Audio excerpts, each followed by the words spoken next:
आइए देखते हैं क्वेश्चन नंबर फर्स्ट का थर्ड पार्ट, है ना।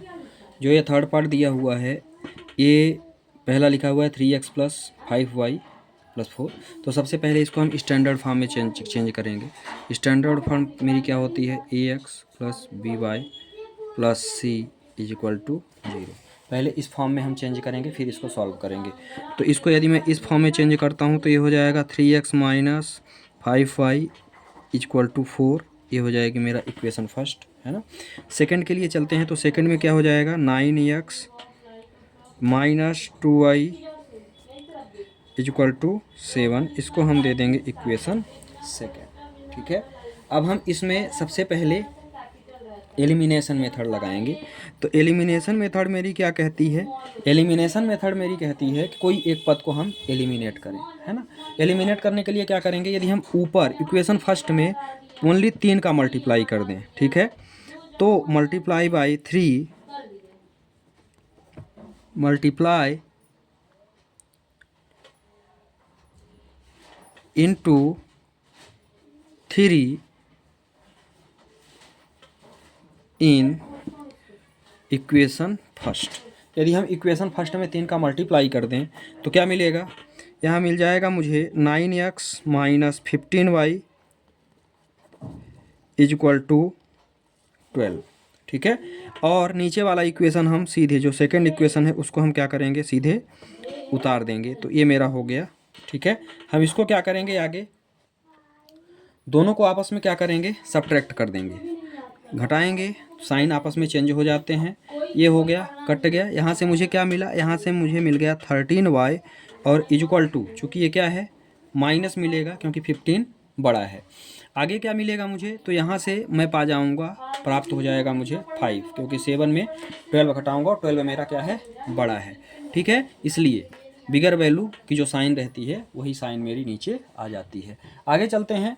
आगे कहानी क्या होगी मेरी, आगे ये होगी कि यदि मैं y बराबर निकालूंगा तो मुझे मिल जाएगा 5/13, क्योंकि 5 तो ऑलरेडी है और साइन काहे का लगेगा, माइनस का। तो y बराबर मुझे मिल गया -5/13, ठीक है। अब x की वैल्यू फाइंड करने के लिए हमको क्या करना पड़ेगा, तो x की वैल्यू के लिए अब हम चलते हैं आगे और y का मान इन दोनों इक्वेशंस में रखेंगे, तब मुझे क्या मिलेगा, x का मान मिलेगा। तो चलिए देखते हैं, पहले ही इक्वेशंस में रखते हैं। पहली इक्वेशन मेरी क्या दी हुई है, 3x minus 5y is equal to, मुझे क्या दिया हुआ है 4, है ना। y का मान हम यहाँ रखेंगे तो ये तो 3x मेरा है ही, माइनस 5 है और y का मान कितना दिया हुआ है, -5/13 इज इक्वल टू कितना दिया हुआ है 4। तो ये दिया हुआ है 3 plus 25 minus minus plus by 13, ये x है बेटा, है ना, इज इक्वल टू कितना हो गया 4। इसको हम इधर भेज देते हैं तो 3x is equal to 4 minus 25/13।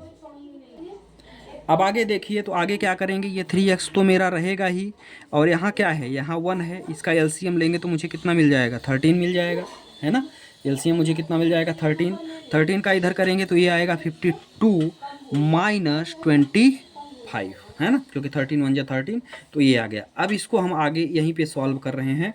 तो इसको यदि हम सॉल्व करेंगे तो 3x तो मेरा जहाँ है वहीं रहेगा, 3x इज इक्वल टू, आगे मुझे क्या मिल जाएगा, 52 में यदि मैं 25 को सब्ट्रैक्ट करता हूँ तो ये मुझे मिल गया 27/13, ठीक है। लेकिन अभी ये 3x मल्टीप्लाई में है, तो जब मैं x बराबर निकालूंगा तो x बराबर मुझे मिल जाएगा 27/13 और इसी में बटे में क्या आएगा 3 9 जा 27। तो यहाँ मुझे कितना मिल गया, x बराबर मुझे मिल गया 9/13, ठीक है। तो मुझे x और y की दोनों की वैल्यू मुझे प्राप्त हो गई। x बराबर मुझे क्या मिल गया, x बराबर मुझे मिल गया 9/13 एलिमिनेशन मेथड से, ठीक है। और y बराबर मुझे क्या मिला, y बराबर मुझे मिल गया, यहाँ कहाँ प्राप्त किया, ये -5/13, ठीक है। अब आइए देखते हैं इसी प्रश्न को सब्स्टिट्यूशन मेथड से, ठीक है, उसको कैसे सॉल्व करेंगे। अब इसको यदि हम सब्स्टिट्यूशन मेथड से सॉल्व करेंगे तो ये जो है मेरा पहला है, इसको हम दे देते हैं इक्वेशन फर्स्ट और इसको हम दे देते हैं इक्वेशन सेकेंड। ठीक है, अब हम इसको दूसरे इक्वेशन से उठाते हैं क्योंकि दूसरी इक्वेशन मेरी कुछ सॉल्व नज़र आ रही है। तो फॉर्म इक्वेशन सेकेंड क्या दिया है, 9x equal to 2y plus 7। तो यदि मैं x इजक्वल टू निकालना चाहूँगा तो मुझे क्या मिल जाएगा, 2y प्लस 7 डिवाइडेड बाई 9। यही हो जाएगा मेरा इक्वेशन थर्ड। अब हमने इक्वेशन सेकेंड से लिया है तो इक्वेशन फर्स्ट में मान रखेंगे। तो put the value of x in equation second से लिया था तो मैं फर्स्ट में रखूँगा, है ना। इक्वेशन फर्स्ट मेरी क्या है, 3x माइनस 5y, और इस 4 को आप इधर भेज दो तो ये हो जाएगा +4, -4 है उधर, रखिए वैल्यू x की। तो ये हो जाएगा 3 इंटू x का मान मेरे पास क्या है, 2y प्लस 7 अपान में 9 और -5y इज इक्वल टू मुझे क्या मिला है, 4। इसको तो यहाँ से काट दो तो ये हो जाएगा 3 3 जा 9। आगे सॉल्व करिए तो क्या बचा, 2y प्लस 7 माइनस एलसीएम लेंगे तो ये हो जाएगा 15y, और इसको यदि आगे सॉल्व करेंगे हम तो यहाँ आ जाएगा 12। ठीक है, अब आगे इधर अपन सॉल्व करते हैं इसको। तो आगे इसको जो है बस सिर्फ सिंप्लीफाई करना है ना, इसको सिर्फ सॉल्व करना है। तो ये क्या है, 2y है और यहाँ पे 15y है। तो यहाँ पे ये बड़ा है और ये छोटा है, तो साइन बड़ी संख्या का, तो यहाँ पे आ जाएगा -13y इज इक्वल टू 12 है, यहाँ पे 12 है, और इधर 7 लाएंगे तो ये हो जाएगा -7। ठीक है, यहाँ तक ये हो जाएगा -13y इज इक्वल टू 5, है ना।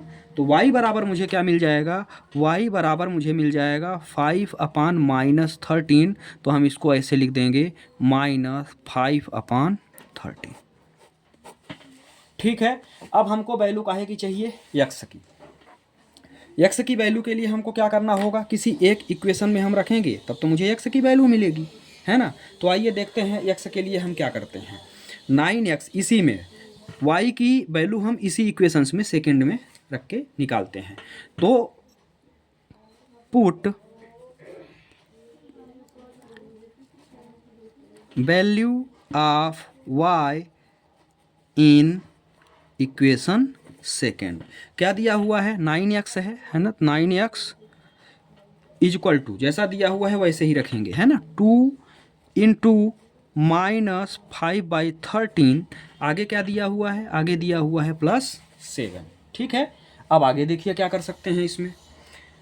भाई आगे के लिए हमारा जो काम है वो यही है कि इसको 9x तो अभी यहीं रहने दें, इसको पहले सॉल्व कर लें। तो ये हो गया 10 13 और प्लस में क्या मिला मुझे 7, कुछ नहीं है, इसको आपको सीधे एलसीएम ले लेना है। यहाँ बचेगा 10 प्लस यहाँ कुछ नहीं है 1 है, तो यहाँ पे क्या होगा, यहाँ पे आ जाएगा 91, और यहाँ आपका क्या बचा 9x। यहाँ तक समझ में आ गया। आगे सॉल्व करिए। आगे यदि हम इसको सॉल्व करेंगे तो क्या मिलेगा मुझे, 9x इज इक्वल टू, यहाँ पे यदि आप सॉल्व करोगे तो 81 है ना। 90 में यदि हम 10 को सब्ट्रैक्ट करें और यहाँ पे बचा 13। ठीक है, इसी के आगे यदि हम इसको सॉल्व करना चाहें x इज इक्वल टू, तो ये हो जाएगा 81 डिवाइडेड बाई 13, और नीचे में ये आ जाएगा 9, 9 से 9 कट गया तो ये बचा 9/13। ठीक है, तो x इज इक्वल टू मुझे क्या मिल गया, 9/13। इस तरह से मुझे ये दोनों मान प्राप्त हो गए। ठीक, y बराबर मुझे क्या, x बराबर मुझे क्या मिला, x बराबर मुझे मिल गया 9/13, और y बराबर मुझे क्या मिला, y बराबर मुझे मिला -5/13। ठीक है, तो इस तरह से प्रश्न नंबर फर्स्ट का थर्ड पार्ट भी कंप्लीट हुआ। जहाँ ना समझ में आया हो कमेंट करके ज़रूर बताएं। थैंक्स।